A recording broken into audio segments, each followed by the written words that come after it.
Hey everyone, and welcome to the latest episode of B.A.M. Sports and Entertainment. That's Boris and Matt. Sports and Entertainment. Guess what? We're Boris and Matt. Bonjour! How's everybody doing out there? We hope you're doing well. It's a steamy, gross one in Toronto, but hey, life is good. And man, oh man, lots of things happening in pro wrestling, less so in sports. Lots of things happening in my life. I don't know about yours, buddy. I can't get a second to sit down lately. I know, same here. It's been insanely busy. Things are just like, fast and furious. It's been a crazy few weeks. It's been a fun few weeks. So much to talk about. And yeah, there's not so much sports happening because we are in the dog days of summer. But, fall is around the corner.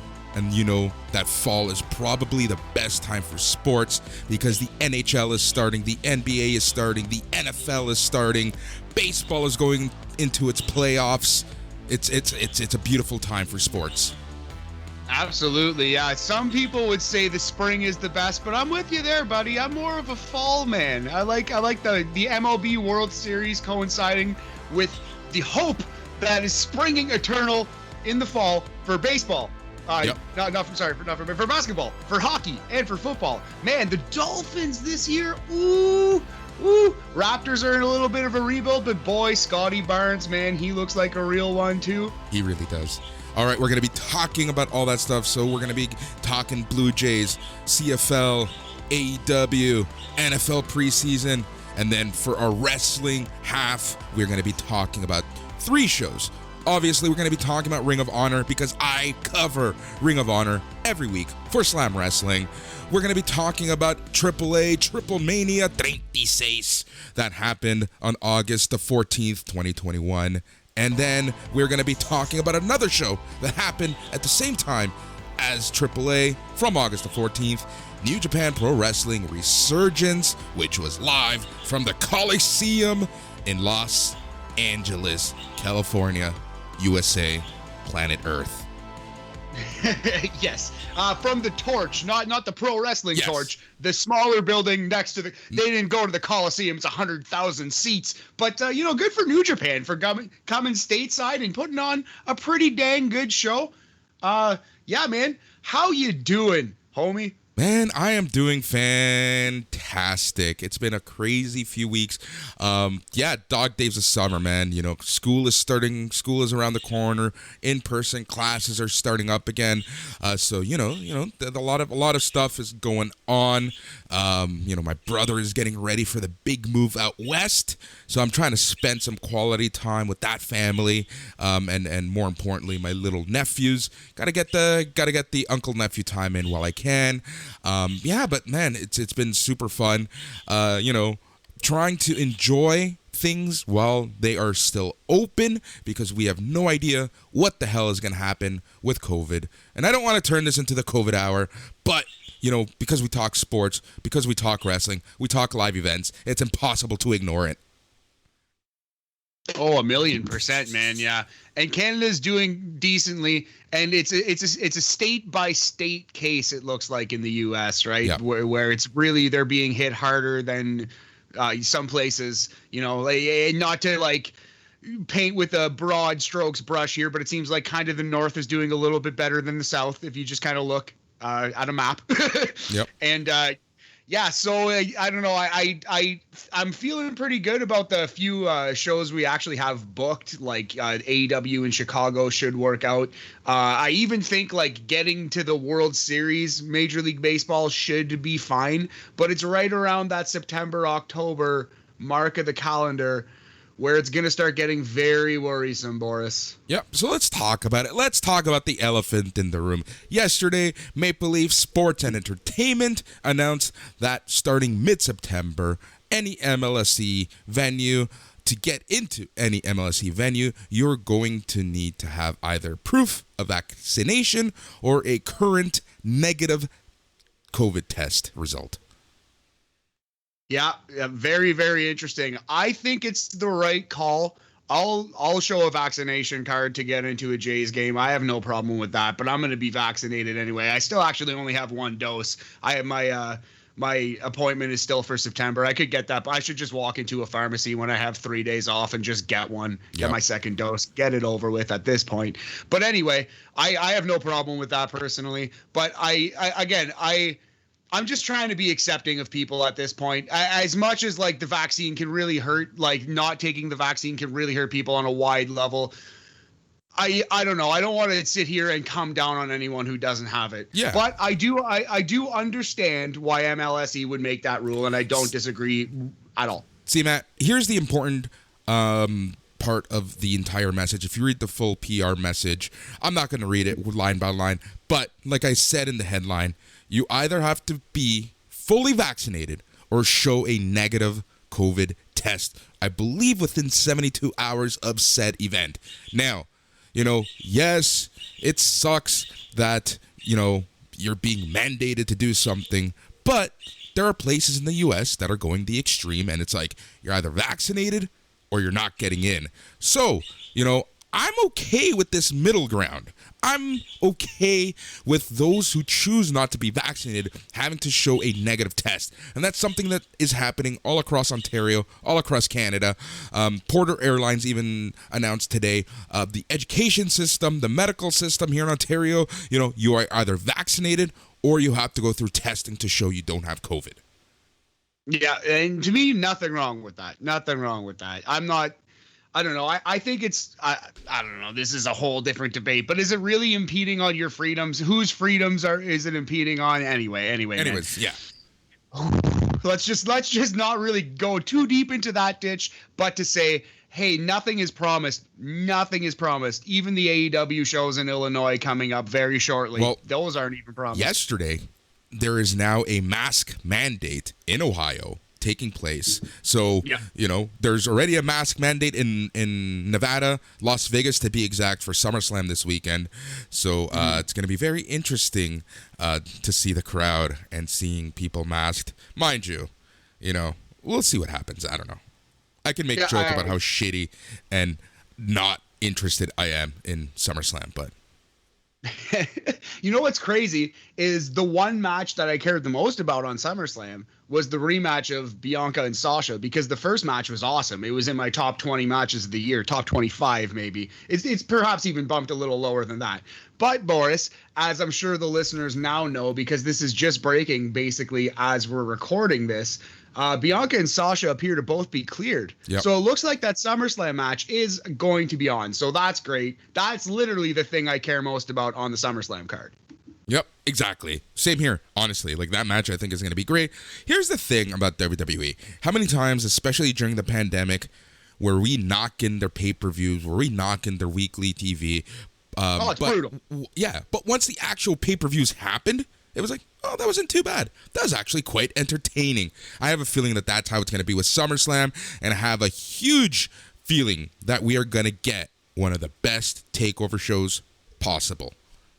Yeah, let's not talk too much wrestling before we get into wrestling talk, but just in a broad strokes WWE thing. Like, the big problem with WWE is their storytelling and their like promos are absolute dog shit right now. But the in-ring wrestlers are still really good. So the pay-per-views are mostly just the wrestlers wrestling in the ring. And that's why the pay-per-views are significantly better than the TV shows, because the TV shows are mostly based on telling their terrible dog shit stories. Yep. Well, talking about terrible dog shit stories, Jacksonville Jaguars have cut Tim Tebow. That actually big pop out of me, buddy. That was hilarious. Oh man, you know what's funny? The team seems pretty upset. It seems like he was actually popular in the locker room, but You know what? It's a business, and he sucked at football, so get him out. Yep. Exactly. I think also if he had made the team, if they were going to build this comeback story, there was going to be a lot of negative PR because there's a quarterback still sitting on the sidelines because of other reasons, right? That's a really good point. Although they would have switched his position. Like, he was playing fullback, tight end, hybrid. He wasn't really playing quarterback at all. He wasn't brought in to even sniff it. But you're 100% right. And it's true. It remains ridiculous that Colin Kaepernick hasn't gotten a shot since, 2012? Yep. Ugh, disgusting. Dude, I'm telling Remains you, ridiculous. greatest move that Tony Khan has made this week, and this is the week that CM Punk might show up on AEW on Friday. So thank you, Tony Khan. Thank you, Shah Khan. Speaking of what we were talking about earlier in terms of COVID, NFL, they are like really being strict on COVID guidelines with their teams, so much so that teams are really urging players to get the shots. Atlanta Falcons have become the first NFL team to be 100% vaccinated against COVID.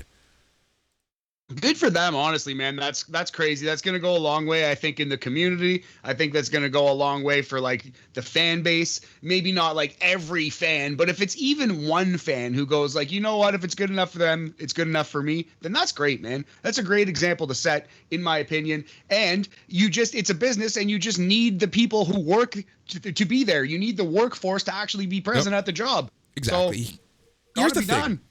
I love the fact people are probably questioning, why do we care so much about sports and how COVID is being treated in sports? Because sports is such a huge institution of our lives. We have to remember something. Do you remember back in March of 2020 when people, when cruise ships were being docked, no one can leave, people were being quarantined, the world was essentially shutting down around them, but no one really took it serious until what happened, Matt? Until the NBA shut down, Boris. Yep. Exactly. So we have to remember, I was actually listening to this awesome NPR. No, it was CNBC. It was CNBC radio show, and they were talking about, the vaccine and, the holdup, and then they were specifically talking about sports. Anyways, the big takeaway was that, sports, because it's such an institution, there's so many eyes on it, and because there's billions of dollars on the line, they look to sports as a way of not only testing things. So remember, before the sports was hit with COVID, there was no mass testing. Mass testing started because of sports and the bubbles.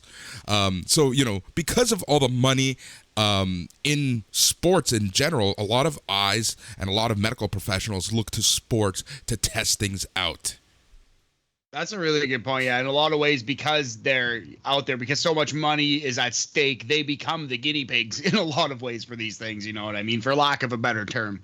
And it is amazing to see how far we've come. Honestly, it really is. I think there's a lot of negatives over the last 18 months, but really the optimistic perspective is, man, it's amazing how much we have come together as a nation, how we have, as a world, as a planet, how we have made a vaccine and largely distributed it to a lot of people.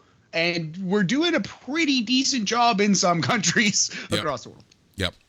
All right, so that's enough COVID talk. Let's talk about some fun sports stuff. Let's talk about the MLB. Before we get to the local sports, did you watch the Field of Dreams game last Thursday? That was something, man. First of all, amazing baseball game. That's exactly what they needed. They needed to put a good product on the field. Thank God they got a good game. But what a stunning bit of visuals. You know something, Boris? I've never seen that movie. I still absolutely loved that game. I could have done without. I wish I could have done without Kevin Costner. No. Take that back, you son of a bitch. Well, I've never seen the movie, and he's an old rambling man at this point. So you're an old rambling man. I am an old rambling man. Yes. Hold on. Wait a minute. Go on. The next time that we hang out, we are watching Field of Dreams together. Okay, it's a deal. I'm in. I'll do it. You have to watch it. Yeah, man. I thought it was beautiful. I love a field trip, as Brian Alvarez says when he's talking about wrestling. Those old Nitro shows when they used to go to Club Lavella, I think it was, with the floating ring, and every time someone would get thrown into the pool.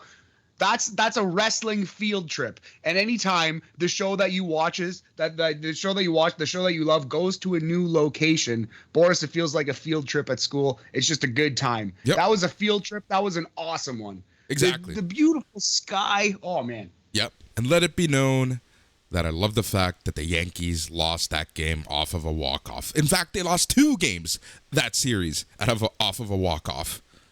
Amazing. Yeah, Timmy Anderson, good for him for getting that little spot in the sunshine, because Tim Anderson is incredible. One of the most underrated players in baseball.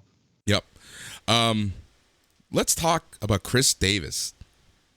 Yeah, so you pointed out on the old Facebook machine a bit of Bobby Bonilla here. Chris Yep. Davis is going to be paid until what, 2037? 2037. So this is his breakdown. He is still owed $65 million in his contract. Thank you, unions. Thank you, CBAs, because, oh my God. So he's still owed $65 million in his contract. He was signed back in 2016, and I believe it was a 6-year deal. Someone can correct me. Someone's yelling at us that we're idiots. But here's the breakdown. Because of the deferred payments and contract structure, in 2022, he's going to be making $23 million. In 2023 to 2025, he's going to be making $9.16 million. 2026 to 2032, $3.5 million. And then 2033 to 2037, he's going to be making a measly $1.4 million for a total of $65 million, all to be paid out July 1st.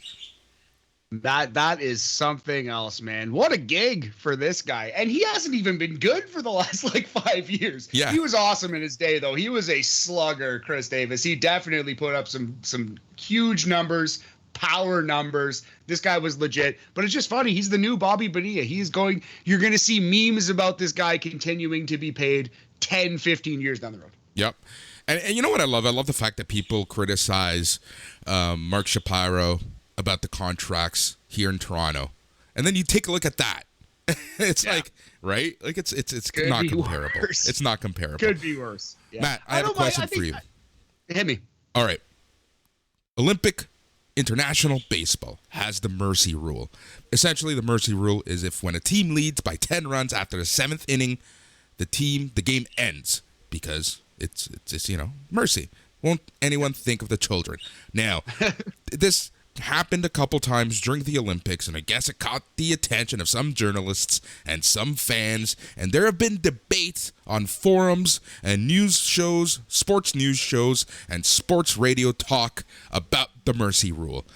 And Fox, being Fox Sports that is, put it out there. Should there be a mercy rule in the MLB? I'm going to say no, only because the history of baseball is such, so based on statistics, right? And you're just removing so many at-bats over the course of a season. That could be as many as 2 to 5 home runs, 2 to 5 hits, even all these benchmarks, all these huge numbers. Every at-bat matters, man. So I don't love that. I think it makes a lot of sense for lower leagues. I think every minor league could probably stand to do that. But I think that would screw up too many records. They're already playing with fire on that front. Yeah, like people who don't like baseball, like my older roommate, he likes baseball, but he really doesn't like baseball.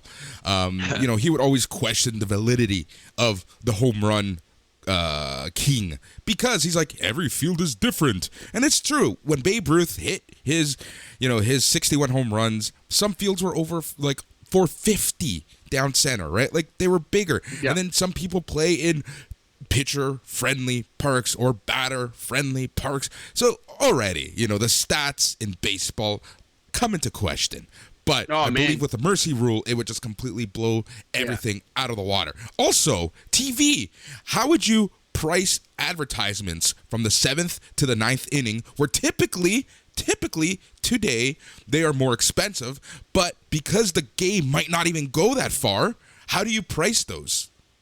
Yeah, they'd have to be even more expensive, maybe, or less expensive because it's not a guarantee that your ads is going to be on.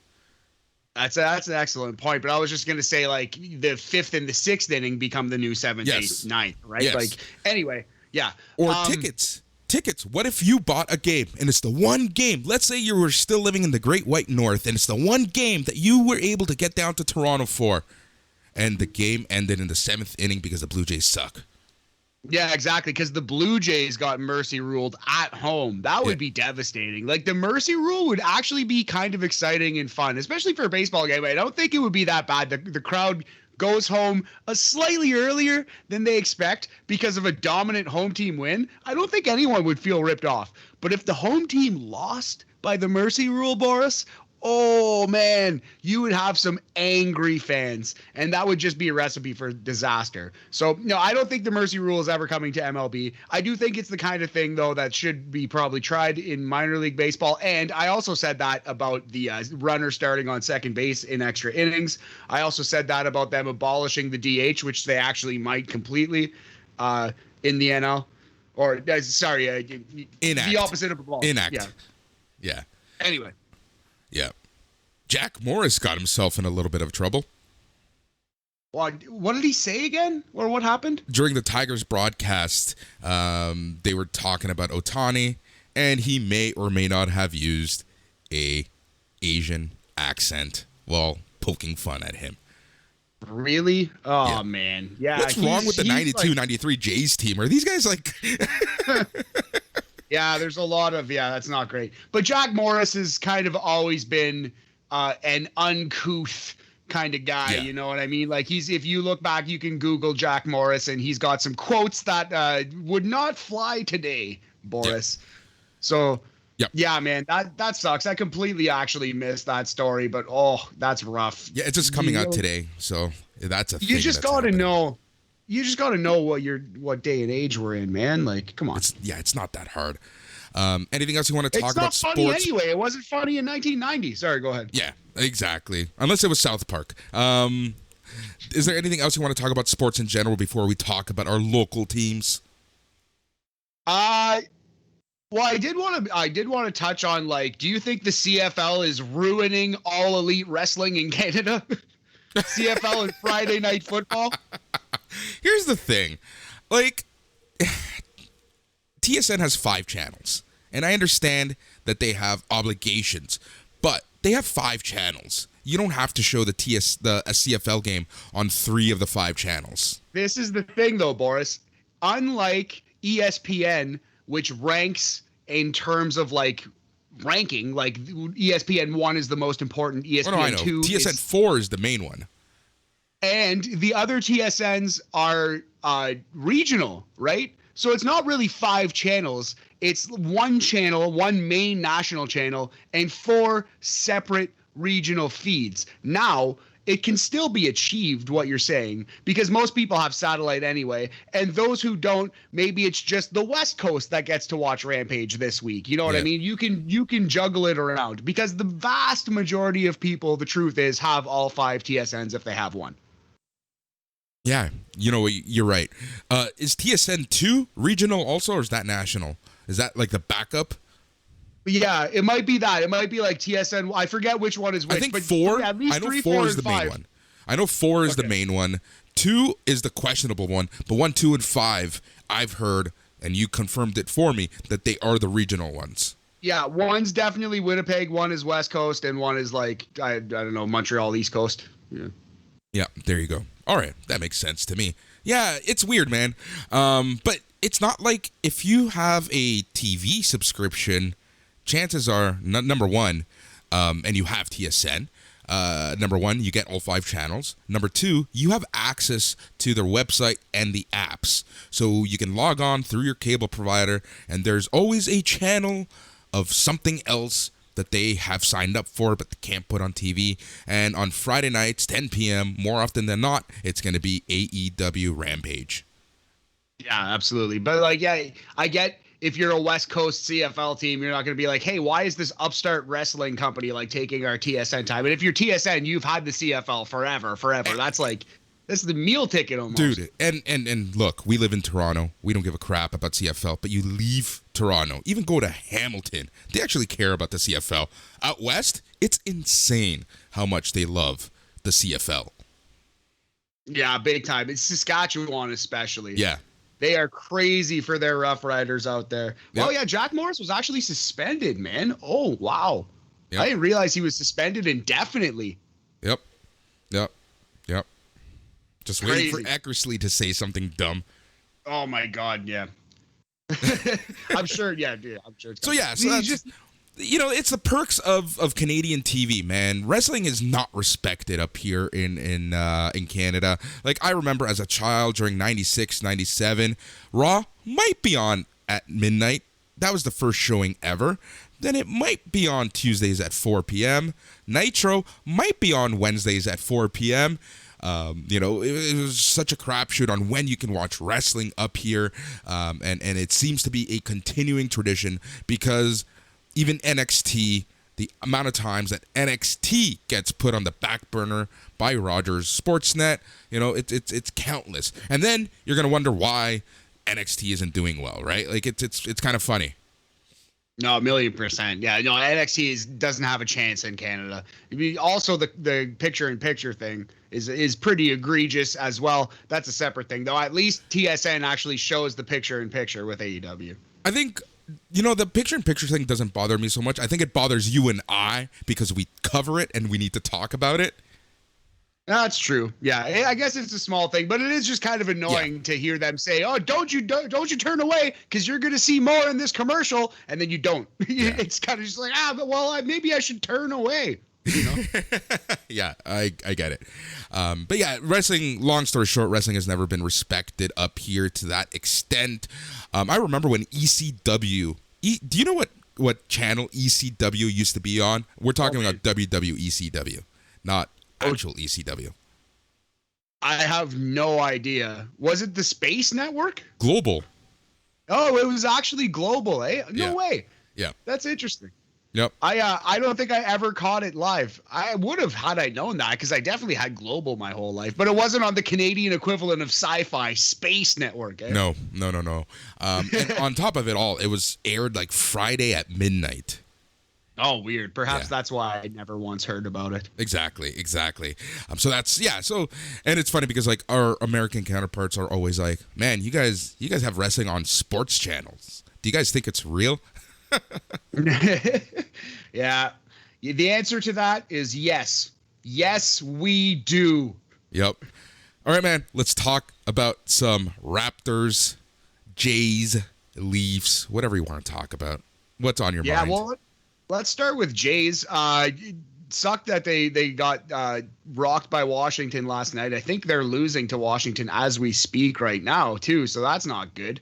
But it looks like Rafael Dolis has been sent down. We called up, I believe it was Kevin Smith. That's probably good. Rafael Dolis gets rocked all the time. I'm not sure he's a major league pitcher, unfortunately. But yeah, I don't know. The Jays were looking hot until this little hiccup. They were looking hot until George Springer hit the wall so hard on Saturday, and now he has a grade 1 knee sprain. At least it's grade 1. Yeah, it could be worse. It could be grade 2. Could be grade 3. My God, don't even say it. Yeah, exactly. Perish the thought for us. But yeah, it just sucks. Like it was the summer of Springer, and now it's, I can see him being gone. If he takes too long, just shut him down at this point, in my opinion. In my opinion, the season's pretty much done. Like, we're losing games against teams that we should be beating. We have one of the easiest second halves of the season, and we are just shitting the bed.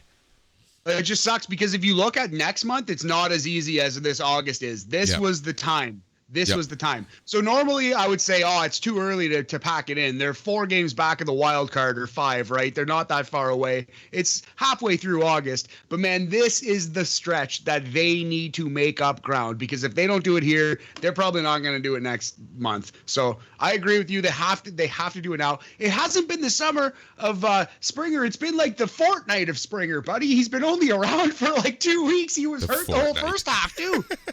You're right. You're right 100%. Yeah, the fortnight of Springer. Fucking guy. Whatever.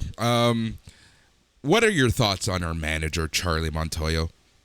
I think he's the worst manager in Major League Baseball, and the Jays will probably not even make the playoffs until we fire him. I like him as a person. He's seems like an all right dude. Dude, here's the thing. I agree 100% with you. I think he's a great person, but being a great person doesn't win you World Series unless you are the Dodgers manager. Anyways, because I think my 2 teams, Dodgers and Jays, have the 2 worst managers in all of Major League Baseball. Oof. I don't mind. Well, I guess I can hear that argument. I think you might be underestimating Roberts maybe a little bit. Maybe. Oh, that's a rant for another day. Montoyo, I think we can both agree Montoyo is the worst. The worst manager in baseball. Yeah, here's the thing, though, that I'm a little, and they are losing 3-1 right now. Here's the thing that I am worried about. Vladdy, Bo, I think that if they like Montoya a lot, they might have more pull and say than we think. Well, it could get him another year or two, but he's not going to be around forever. I agree with that, and that'll probably get him another year or two. Well, maybe that's why he's here right now. It's kind of like my theory about Biggio, right? Like, I think that we should trade Biggio. I thought we should have traded Biggio at the trade deadline, but I have a feeling that his brothers in arms are keeping him on the team. It might be, man. It might actually. That's as good a theory as any. But you know what? We don't. If Santiago keeps looking this good, he's playing really well. We kind of don't need Biggio anymore. Santiago, that's what I'm saying. That's what I'm saying. We'll see. Yeah. Masai Ujiri had a press conference earlier today, basically just having fun talking to the media for the first time since he was re-signed, and it's really the first in-person media call that he's had since last March, which is absolutely crazy to even think about. But yeah, he was just talking about kind of the process he went through to get re-signed. He talked about working with Tannenbaum and how long the process was, and he essentially said in the back of his mind he knew that this is where he wanted to be. He loves the city. He loves what the city brings. He loves the attention that the fans give, and he just wanted to focus on the season as best as possible. The two major takeaways. Number one was Laurie. He basically called him the best Raptor that's ever been, the best there was, the best there is. And number two, he essentially talked about the rebuild, and I 100% agree with this point, and that is, if the Raptors don't play in Toronto, we're effed. I don't think people realize how hard it is for these players to not play in your home. Oh, absolutely, man. That 1,000,000% agree with that. That's huge. And like the crowd is a humongous factor as well. Like, don't get it twisted. A bigger factor is people sleeping in their own beds, obviously, like playing in their home gym, working out with the equipment they're used to, like that whole thing. But the crowd matters too, especially because Toronto has one of the best home field advantages in all of sports. Like the Toronto Raptors crowd is insane. Yeah, we have great facilities as well. Like we have the gym in Scotiabank. We have the OVO training facility, by the lake there, the Drake gym, basically. The Drake by the lake. Drake by the lake, exactly. So they have great facilities that they can go to and use and whatnot. Going back to the home field advantage and the home crowd. Look at the Jays. Look at the run that they went on when they got back home.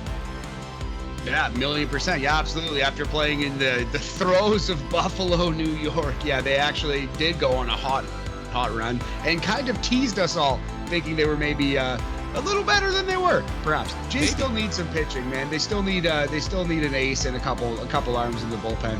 Yep.